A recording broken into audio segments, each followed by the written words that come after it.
Hi, everybody. Hello, I'm Ryan. I'm Bethany. And we are Ryan and Bethany Board Game Reviews. And today we're going to be talking about Six. This is published by Fox Mine and designed by Steven Muehlhauser.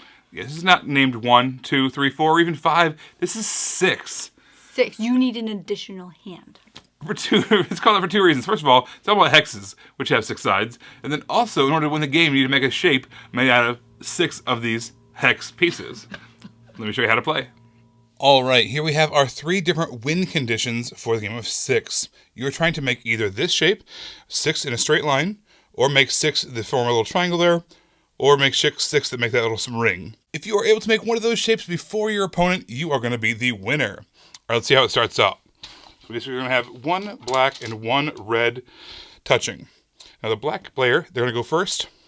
They can place anywhere they want that is not touching black. But from here on out, anybody can go anywhere. So in red's turn, they might go there. Black's turn thinks they might be trying to surround them, so maybe they go there. Turns out red was going for a straight line. So then black tries to block them. Well, then fine, we'll go on the other side. And then black blocks them on that side. Well, then fine, we'll turn that into a triangle. We'll go this way. And so you block them over there. You keep on going back and forth, trying to block each other, and ultimately trying to make one of those shapes. If you were able to make one of those shapes, you are declared the winner. There are circumstances where perhaps all of the hexes have been played, in which case there's 2 versions of the game. There's the basic game, in which you can just take one from the outside and place it somewhere else. However, there is kind of an advanced version of the game, whereas if you break up the grouping into 2 different sections, everything from the smaller of the 2 sections will go back to their owners. So, for instance, let's say red takes this one and puts it over here for some reason. These 2 that are now kind of off on their own, they would go back to the black player. So instead of taking from the outside, black would then use these, which maybe they'd use that to complete that. This is a really quick game. Obviously, it kind of goes back and forth. One person being the attacker or the aggressor, one person being the defender, and then it might flip-flop. Ultimately, it's going to come to a point, though, where someone's able to make that decision, and at that point, whoever is able to make one of those shapes that includes 6 of the figures is going to be declared the winner. This game is super easy to learn, very easy to learn. You can definitely introduce it to younger kids if you wanted to, because it's like you just put this here and you're trying to make a shape, right? And I mean, that's it. That's what the game is. And I liked how it had the 2 modes of play. So like there's that when you inevitably run out of pieces because you haven't gotten the shape that you wanted yet, and you can move other pieces around that are already played. There's 2 different ways to do that, and so I like how you can kind of pre-plan knowing that you're going to run out of stuff to hopefully get something after that stage. So I like that it has the 2 modes of play.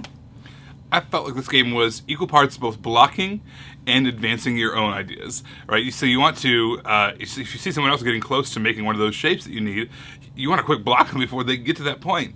But at the same time, if you just spend the whole game blocking, then you never actually kind of advance your own, chances of winning by making one of these shapes. So that's kind of how you want to do it, is you want to place things as a block, but also in the future might be able to be incorporated into one of those shapes in the future. So I like how you're kind of constantly keeping both things in mind. Super simple, but I loved the chunky pieces, right? I mean, they could have made this a really cheap production game, and I don't feel like thin little plastic tiles or cardboard tiles, right? Because that's all the game needs. But I like that it has these huge, chunky wooden pieces, so it's really fun to play with and place them on the board. It's just like, it's so easy to do something like that, right? And it is great to play with and hold it, and dexterity, and that's just not dexterity. What's the word I'm looking for? It's fun to feel. It has good mouth feel. No, it doesn't. We wouldn't know that. We have not put... Sucking on these wooden hexes. Oh my gosh. No.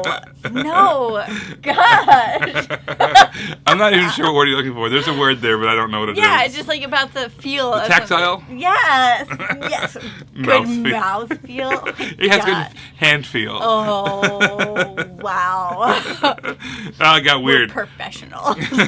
You guys, this is actually a fun one, For a 2-player abstract game that plays quickly, is incredibly portable. It comes in a kind of a weird shaped box, but ultimately you can just, the bag that it comes in, you can just play with that and just put that in a travel bag or whatever, and that's all you need. I thought that the rule set was just so smooth, so simple. All it is just taking a piece and placing it, Yeah. And the fact that it's just that easy to learn, that easy to bust out, that easy to teach to anyone. I just had a great time playing it.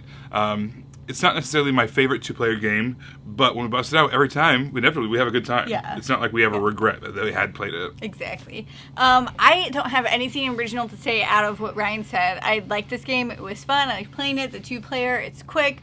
The chunky, fun pieces are fun. It tastes great. Oh my gosh. Nutritious and delicious. Just stop. But it was fun. We enjoyed it. Everybody, don't forget to subscribe so you can see. There is a new package, by the way. Yes. If the cube turns you off, there is a new packaging on the 2nd edition or whatever the newest edition is. Yeah. Subscribe so you can see more stuff like that because talking to us about eating games. Have you ever accidentally eaten a game piece? I'm curious. Can you let me know in the comments below if anything weird like that has ever happened? I bet there is. I want to hear your story. Or if you've come across any edible game pieces. Yes, that too. That would be super fun. Until then, you can find us on Facebook. We're Ryan Bethany Board Game Reviews. On Twitter, we're Ryan Bethany 1. And on Instagram, we are Ryan and Bethany. You guys, thanks for watching this super bizarre review. And we will see you next time. Bye.